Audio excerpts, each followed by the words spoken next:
জাহান্নামীরা চিৎকার দিয়ে বলবে ক্বালু লাম নাকু মিনাল মুসাল্লিন। আল্লাহু আকবার বলে। জাহান্নামীরা চিৎকার দিয়ে বলবে জাহান্নামে আসার এক নম্বর কারণ হলো দুনিয়াতে আমরা নামাজ পড়ি নাই। কি পড়ি নাই বলেন? দুনিয়াতে আমরা নামাজ পড়ি নাই। মসজিদ থেকে আল্লাহ তাআলার পক্ষ থেকে মুয়াজ্জিন সাহেব মাইক হয়ে প্রত্যেক দিন 5 বার করে ডাকতো হাইয়া আলাস সালাহ, হাইয়া আলাল ফালাহ।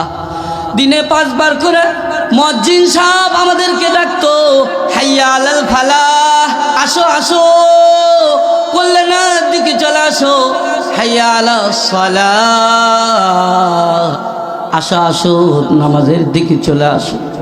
আমরা আজান শোনার পরে না শোনার ভান করে চলতাম। আছে না নাই? এমন মানুষ আছে না নাই? আজান শোনার পরে আমরা মসজিদে না গিয়ে বাজারে যাইতাম। আজান শোনার পরে আমরা মসজিদে হাজিরা না দিয়া নিজেদের কাজকর্মে চলে যেতাম। দুনিয়াতে আল্লাহ তাআলার দরবারে নত হই নাই। দুনিয়াতে নামাজ না পড়ার কারণে আজকে আল্লাহ তাআলা আমাদেরকে জাহান্নামের আগুনে জ্বালাইতেছে। আজকে আল্লাহ তাআলা আমাদেরকে জাহান্নামে পাঠাইছে। আল্লাহ রাব্বুল আলামিন ডেকে ডেকে বলে বান্দারে দুনিয়ার মধ্যে কত কিছুর কাছে তুই নত হলি, আমার কুদরতি পায়ে কেন নত হইলি না? যারা নামাজ পড়ে আল্লাহ তাআলার কুদরতি পায়ে সিজদা দিয়া যখন বলে সুবহানা রব্বিয়াল আলা বলে আল্লাহ তাআলাকে যখন ডাক দেয়, আল্লাহ তাআলাকে যখন ডেকে ডেকে বলে আল্লাহ তুমি হলে আলা, আমি হলাম নিঃস্ব।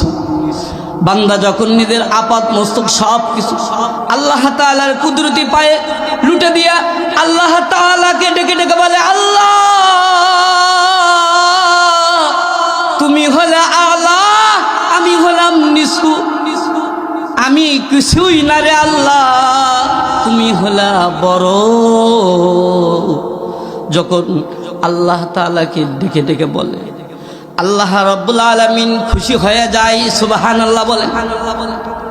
আল্লাহ রাব্বুল আলামিন খুশি হইয়া ফেরেশতাদেরকে ডেকে ডেকে বলে ও ফেরেশতারা তাকায় দেখো আমার বান্দা দুনিয়ার সব কিছু ছেড়ে দিয়া আমি আল্লাহ তাআলার কুদরতি পায়ে সিজদা দিয়ে সুবহানা রাব্বিয়াল আলা বলতেছে।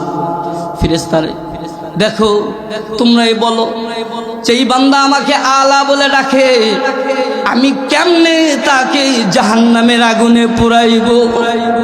আল্লাহ তাআলা ফেরেশতাদেরকে ডেকে ডেকে বলে ও ফেরেশতারা তোমরা সাক্ষী থাকো, যেই বান্দারা নিজেদের সব কিছু ফালাইয়া আমি আল্লাহ তাআলার কুদরতি পায়ে সিজদা দিয়েছে, আমি আল্লাহ তাআলা আমার ওই বান্দাদের জীবনের যত গুনাহ আছে সব গুনাহগুলো মাফ করে দিলাম। সুবহানাল্লাহ। তাহলে জাহান্নামে যাওয়ার 1 নম্বর কারণ কি জোরে বলেন? নামাজ পড়ার না পড়া।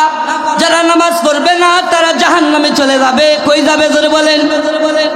কারণ ও ভাই একটু খেয়াল করেন, হাসরের ময়দানে আল্লাহ রাব্বুল আলামিন সর্বপ্রথম বান্দাদেরকে যেই কথা জিজ্ঞাসা করবে, আল্লাহ রসুল পয়গম্বর সাল্লাল্লাহু আলাইহি ওয়াসাল্লাম হাদিস শরীফের মধ্যে বলেছেন ক্বালান নাবিয়্যু সাল্লাল্লাহু আলাইহি ওয়াসাল্লাম আউয়ালু মা ইউহাসাবু বিহিল আবদু ইয়াওমাল কিয়ামাতিস সালাহ।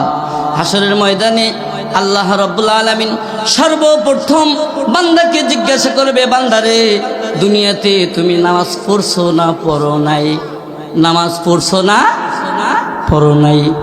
আল্লাহর নবীজি বলছেন কেউ যদি নামাজ পড়ে থাকে ফাইন সলুহাত সলুহাত সাইরু আমালি ওয়া ইন ফাসাদাত ফাসাদাত সাইরু আমালি।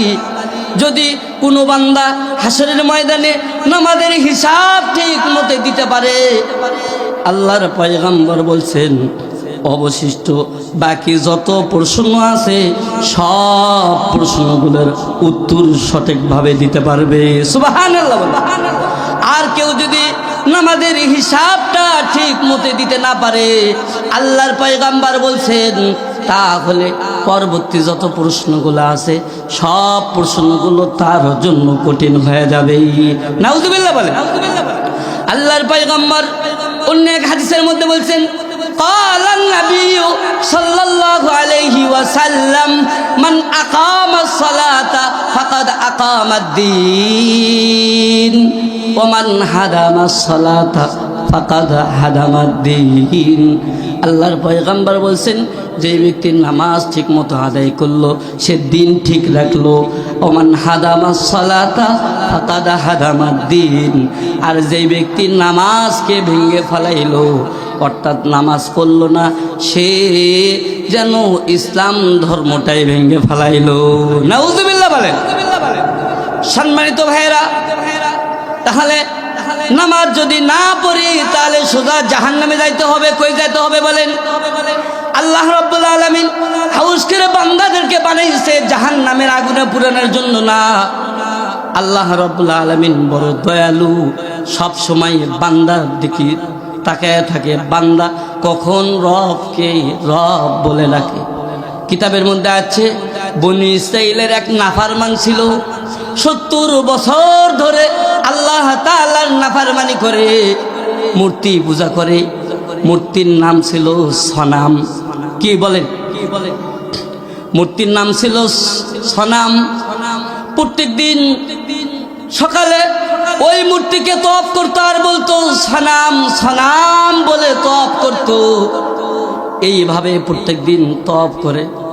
হঠাৎ করে একদিন তার জবান দিয়ে সনামের পরিবর্তে সমাদ শব্দ বাড়াইছে।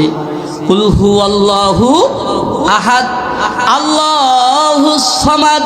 আল্লাহ তাআলার সিফতি নাম যখন তার মুখ দিয়ে বাইর হইছে, আল্লাহ তাআলা সঙ্গে সঙ্গে ডাক দিয়ে বলে, লব্বাইকা ইয়া আব্দি,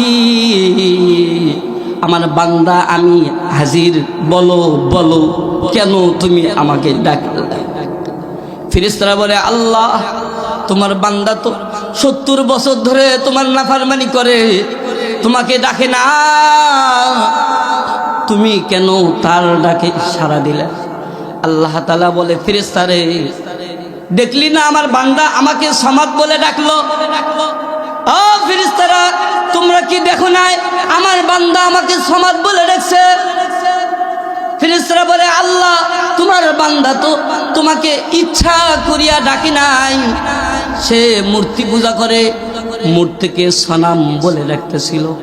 হঠাৎ করে তার মুখ দিয়ে সনামের পরিবর্তে সমাজ শব্দ বাড়াইছে। আল্লাহ তাআলা ডাক দিয়ে বলে, ফেরেশতারা রে, আমার বান্দা ইচ্ছেই ডাকুক আর অনিচ্ছেই ডাকুক, 70 বছর ধরে আমি আমার বান্দার মুখের দিকে চেয়ে আছি, কোন সময় আমার বান্দা আমাকে রব বলে ডাক দিবে? সুবহানাল্লাহ বল। কোন সময় আমার বান্দা আমাকে রব বলে ডাক দিবে? আমার বান্দা ইচ্ছেই ডাকুক আর অনিচ্ছেই ডাকুক, আমার বান্দা তো আমাকে ডেকেছে, ডেকেছে রে ফেরেশতা ডেকেছে। আমার বান্দা আমি আল্লাহ তাআলাকে ডাকার কারণে আমি আল্লাহ তাআলা খুশি হইয়া সঙ্গে সঙ্গে তার কথার উত্তর দিয়েছি। সুবহানাল্লাহ বলে। সম্মানিত ভাইরা আমার, আল্লাহ রাব্বুল আলামিন বান্দাদেরকে হাউস করে বানাইছে জাহান্নামের আগুনে পুরানোর জন্য না। ও ভাই, একটু ভালো করে খেয়াল করবেন, যদি নামাজ না পড়েন তাহলে কোথায় যাইতে হবে বলেন? জাহান্নামে যাইতে আমরা রাজি আছি নাকি বলেন? যতদূর পর্যন্ত মাইকের আওয়াজ যায়, যতদিন পর্যন্ত মাইকের আওয়াজ যায়, সকলকে আমি অনুরোধ করব রে ভাই, নিঃশ্বাসের কোনো বিশ্বাস নাই, কোন সময় যেন আজরাইলের সাথে দেখা হয়ে যায়, যে কোনো সময় যে কোনো মুহূর্তে আমার আপনার নামটা মসজিদের মাইকে ঘোষণা হয়ে যাবে, অমুকের সন্তান অমুক, দুনিয়া থেকে বিদায় নিয়ে চলে গেছে। দুনিয়ার সব কিছু জায়গার জিনিস জায়গায় পড়িয়া থাকবে, বাড়ির জায়গায় বাড়ি পড়িয়া থাকবে, গাড়ির জায়গায় গাড়ি পড়িয়া থাকবে, শুধু সাদা কাফন পইরা চিরজীবনের মতো বিদায় লইয়া অন্ধকার কবরে চলে যেতে হবে। নিজের আপনজনেরা তাড়াহুড়া কইরা সকলেই 3 মুষ্টি মাটি দিয়ে বাড়িতে চলে আসবে, ওই অন্ধকার কবরে একা একা পড়িয়া থাকতে হবে। ঠিক কিনা জোরে বলেন।